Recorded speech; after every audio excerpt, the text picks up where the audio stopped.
Madam Bhuvaneswari గారు madam madam here madam Rajesh RTV madam madam అంటే NTR trust ఏర్పడడానికి ఇంతకుముందు చెప్పినట్టే ఎన్టీ రామారావు గారు చంద్రబాబు నాయుడు గారు కారణం. కానీ మీకు పర్సనల్గా ఒక ఇన్సిడెంట్ ఏదైనా సంఘటన ద్వారా స్ఫూర్తి పొంది ఈ ట్రస్ట్ ఏర్పాటు చేయడం జరిగిందా, లేకపోతే ఫర్దర్గా ఏం చేయబోతున్నాను? ఈ ట్రస్ట్ చంద్రబాబు నాయుడు గారు సమాజం కోసం ఆయన నిర్మించారు. అండ్ ఒకటి, నాకు ఎవరైనా ఒక బాధ్యత ఇచ్చినప్పుడు నేను వెనక ముందు ఆలోచించను. నా ఫోకస్ అంతా ఆ బాధ్యత మీదే ఉంటుంది. అట్లానే చంద్రబాబు నాయుడు గారు నన్ను ఎట్లా మేనేజింగ్ ట్రస్టీ చేసి నాకు ఆ బాధ్యత ఇచ్చారు, ఆ బాధ్యత అనేది నేను నిర్వహించాలి, ముందుకి తీసుకెళ్ళాలి అనే ఆ బాధ్యత గల వ్యక్తిగా నేను ఈ బాధ్యత వేసుకుని ముందుకు తీసుకెళ్తున్నాను. అట్లానే బ్లడ్ బ్యాంక్స్కి నా విజిట్స్ అప్పుడు నేను అక్కడికి వెళ్ళినప్పుడు ఈ థాలసీమియాతో బాధపడే పిల్లల్ని ఎస్పెషల్లీ వాళ్ళు పడే బాధలు కానీ తర్వాత అది నన్ను కదిలించింది. అదే కాకుండా మేము చల్లపల్లి ఎన్టీఆర్ మెమోరియల్ ట్రస్ట్ కింద పేద పిల్లలకి, అనాథ పిల్లలకి ఒక స్కూల్ మేము నడుపుతున్నాం. దాంట్లో దగ్గర 368 మంది పిల్లలు ఉన్నారు. వాళ్ళందరూ నేను వెళ్ళినప్పుడు వాళ్ళు నాకు ఇచ్చే ప్రేమ, అభిమానం, that is the one which is making me go forward. ఇంకా ఏదో నేను చెయ్యాలి, వాళ్ళ ముఖంలో ఆ సంతోషం అనేది చూడాలని ఆ ధ్యాసతోనే నేను ఈ సేవా కార్యక్రమాలు ఇంకా ముందుకు తీసుకెళ్తున్నాను. తమన్ గారు మీకు క్వశ్చన్, మీరు బాలయ్య గారితో వరుసనే అఖండ, మా వీరసింహారెడ్డి, తర్వాత భగవంత్ కేసరి, రీసెంట్గా డాకు మహారాజ్, నెక్స్ట్ అఖండ 2, మళ్ళీ గోపిచంద్ మల్లేని గారి ప్రాజెక్ట్స్ ఉన్నాయి. మీరు ఎస్ఎస్ తమన్ కాస్త నందమూరి తమన్ అయిపోయారు. అదేమన్నా కొంత ప్రెషర్ అనిపిస్తుందా? ఎందుకంటే ఇంకా ఎక్స్పెక్టేషన్స్ ఎక్కువ ఉంటాయి ప్రతి సినిమాకి. అదేమన్నా ప్రెషర్ అనిపిస్తుందా? ప్రెషర్గా తీసుకుంటే ప్రెషర్, బట్ అది ప్లెజర్ కూడా ఇస్తుంది కదా. So it's okay, it's balance. మన హెడ్లో ఎలా తీసుకుంటాం అనే బట్ట. So I'm balancing it nice. Madam ఈ క్యాన్సర్ హాస్పిటల్కి సంబంధించి హైదరాబాద్లో పేషెంట్లు ఎక్కువ మంది వస్తున్నారు. ఇప్పుడు ఆంధ్రప్రదేశ్లో కూడా క్యాన్సర్ హాస్పిటల్కి సంబంధించి చంద్రబాబు గారు సీఎం గారు ఉన్నారు కదా, ఇక్కడ కూడా ఒకటి క్యాన్సర్ హాస్పిటల్ ఏర్పాటు చేసే ప్రక్రియకు ఎన్టీఆర్ ట్రస్ట్ కానీ బాలకృష్ణ గారు కానీ ముందడుగు వేస్తారా? మేము హాస్పిటల్స్ వరకు మేము ఆలోచించలేదు మా ట్రస్ట్ తరఫున. ఎందుకంటే దీనికి చాలా డబ్బులు, ఏదైనా ముందుకు తీసుకెళ్ళాలంటే డబ్బు అనేది చాలా అవసరం. మా ట్రస్ట్ అయితే ఇప్పటి వరకు మేము ఆలోచించలేదు. And of course బసవరామ Tarakam cancer institute, నాకు తెలిసి చంద్రబాబు నాయుడు గారు ఎప్పుడు ఫస్ట్ ముఖ్యమంత్రిగా అయినప్పుడు నాకు తెలిసింది ఆయన ఆ ఇన్స్టిట్యూట్కి ల్యాండ్ ఇచ్చారని. తప్పకుండా నేను అనుకుంటున్నాను బాలకృష్ణ గారు ఆ క్యాన్సర్ ఇన్స్టిట్యూట్ ఇక్కడ ఆంధ్రప్రదేశ్లో కూడా ఆయన నిర్వహిస్తారని. మేడం ఇక్కడ 1 minute.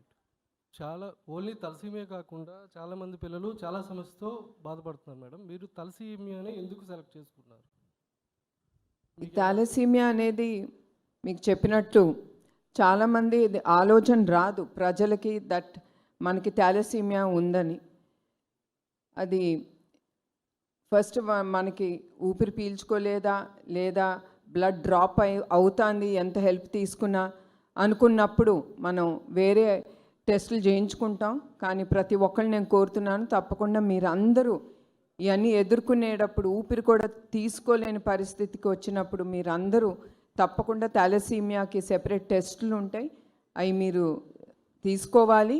అదే కాకుండా మెయిన్గా మీకు చెప్పినట్టు బ్లడ్ బ్యాంక్స్ విజిట్ అప్పుడు ఆ చిన్నారులు వచ్చి ఆ బ్లడ్ ట్రాన్స్ఫ్యూషన్ అనేది వాళ్ళు చేసుకున్నప్పుడు వాళ్ళు పడే ఇబ్బందులు, వాళ్ళు ఎట్లా ఉంటారో వాళ్ళని చూస్తే కూడా చాలా బాధగా ఉంటుంది.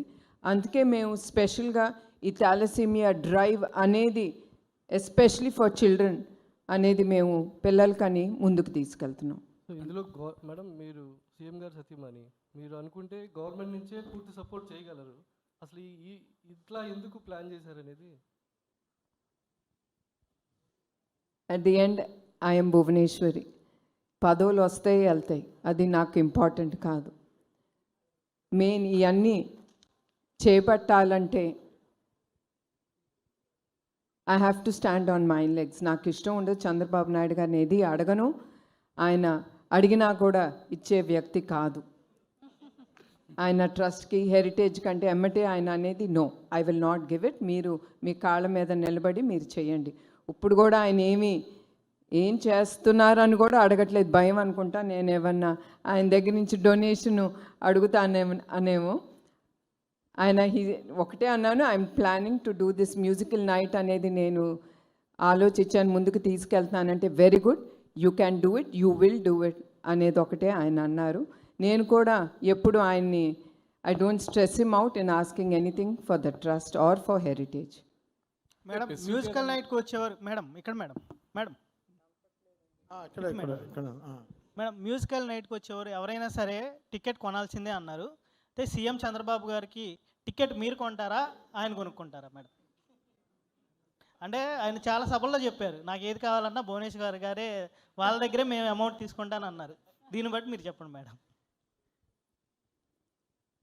మాకు టికెట్ ఆయనే కొన్నారండి. మా 6 మందికి ఆయన అకౌంట్ నుంచి 6 లక్షలు ఇచ్చి 5 మందికి 6 లక్షలు ఇచ్చి ఒక టేబుల్ అనేది ఆయన ఆల్రెడీ కొనేశారు ఫ్రమ్ హిస్ పర్సనల్ అకౌంట్. చాలా హ్యాపీ. నువ్వు కొన్నావా లేదా టికెట్? ముందర మీడియా వాళ్ళకి చెప్పాలి, మీరు అందరూ ఎవరైనా సరే nothing comes free, especially in this show. ఆఖరికి మా CO CFO including Chandrababu Naidu గారి వెనకాల వచ్చే పిఏలు అందరికి కూడా నేను హెచ్చరిస్తున్నాను, please buy a ticket and come behind your CM. మీరు ఆ టికెట్ లేకపోతే మిమ్మల్ని కూడా నేను లోపలికి రానివ్వనని వాళ్ళకు కూడా చెప్పానండి. మీ హెచ్చరించడం చాలా స్వీట్గా ఉంది మ్యామ్. మేడం మేడం అంటే పవన్ కళ్యాణ్ గారు వస్తున్నారా మేడం? మేడం ఒకవైపు హెరిటేజ్. ఎస్ అండి, నేను ఆయనకి ఫోన్ చేసి ఆయన్ని నేను ఇన్వైట్ చేశాను. సో ఐఎమ్ షూర్ ఆయన తప్పకుండా వస్తారని నేను అనుకుంటున్నానండి. మేడం హెరిటేజ్, రెండోది ఎన్టీఆర్ ట్రస్ట్, మూడోది గృహిణిగా ఎలా బ్యాలెన్స్ చేయగలుగుతున్నారు మేడం? మనిషి అనుకుంటే ఏమన్నా చేయగలరండి. నాకు టైం లేదు అనుకుంటే టైం ఉండదు. ఎస్, నాకు టైం ఉంది, నేను చేయగలను అనుకుంటే ఆ డోర్స్ అట్లానే ఓపెన్ అవుతాయి. మనకి టైం ఉంటుంది, ప్రతి దానికి టైం అనేది ఉంటుంది. లేదు అంటే ఇట్ విల్ బీ క్లోజ్డ్, నేను చేయలేను, I'm tired, I'm stressed out అనుకుంటే తప్పకుండా ఆ విల్ అనేది క్లోజ్ అయిపోతుంది. So you should have the will, the way will come on its own.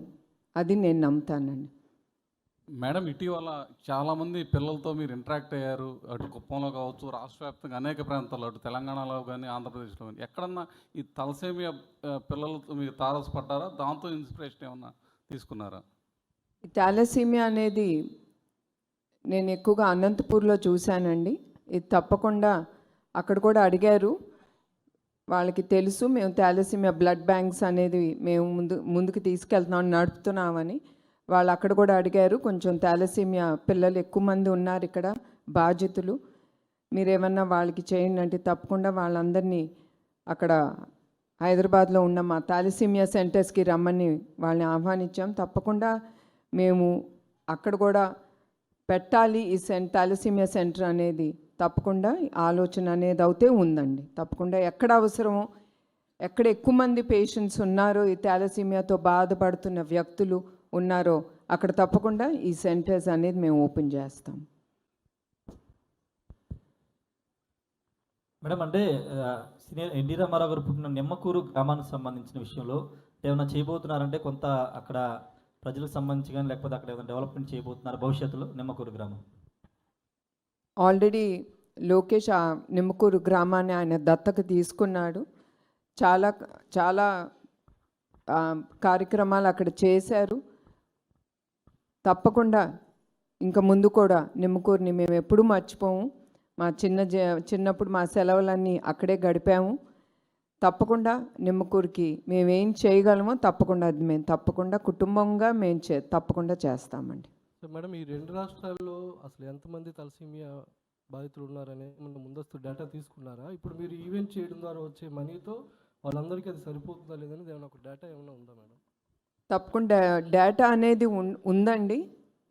యావత్ భారత్ మన ఇండియాలో 60-70 వేల మంది ఈ వ్యాధితో బాధపడుతున్నారు. దాంట్లో 10% మన ఆంధ్రప్రదేశ్లోనే, మన తెలుగు రాష్ట్రాల్లోనే ఉంది. ఈ డేటా అనేది ఉంది. అదే కాకుండా దీనికి రీసెర్చ్ కూడా జరుగుతుంది. ఇవన్నీ ఇప్పుడు ఈ రీసెర్చ్ సెంటర్స్ కూడా పెట్టాలి అనేది కూడా మేము అనుకుంటున్నాం. తప్పకుండా ఈ రీసెర్చ్ సెంటర్ మీ అందరికీ తెలుసు, R&D సెంటర్ ఇస్ వెరీ చాలా డబ్బు ఖర్చు అవుతుంది.